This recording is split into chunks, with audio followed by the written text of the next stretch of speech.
ভর্তা ভাত খেতে কে না পছন্দ করে, আর সেটা যদি হয় ঢ্যাঁড়সের মুখরোচক ভর্তা তাহলে তো কোনো কথাই নেই, খুব সহজেই তৈরি হয়ে যায় আর খুবই মজার।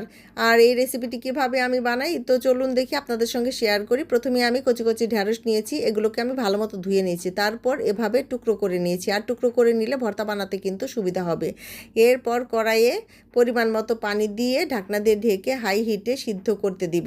পানিটা কিন্তু অতিরিক্ত দেওয়া যাবে না, বুঝে শুনে দিতে হবে। এরপর ঢাকনা খুলে নেড়ে চেড়ে দিব, আবারও ঢাকনা দিয়ে ঢেকে বেশ কিছুক্ষণ সিদ্ধ করব।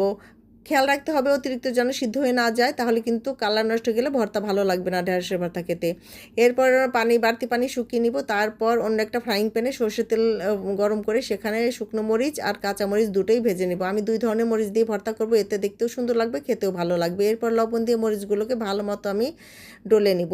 এরপর সেখানে দিয়ে দেব বেশি করে কাঁচা পেঁয়াজ কুচি। কাঁচা পেঁয়াজ কুচিগুলোকেও মিশিয়ে নিব মরিচ লবণ দিয়ে। তারপর সেখানে দিয়ে দেবো সিদ্ধ করে রাখা ঢেঁড়স, সেগুলোকেও মিশিয়ে নিব। দিয়ে দেবো বেশ কিছুটা পরিমাণে সর্ষের তেল। আর একটা কথা, ঢেঁড়স ভর্তায় কিন্তু কাঁচা পেঁয়াজ আর কাঁচা সর্ষের তেল অবশ্যই ব্যবহার করবেন, তাহলেই এটা স্বাদ দ্বিগুণ হয়ে যাবে। ব্যাস, তৈরি হয়ে গেল মজাদার ঢেঁড়স ভর্তা। এখন গরম গরম ভাতের সঙ্গে জাস্ট পরিবেশন করুন।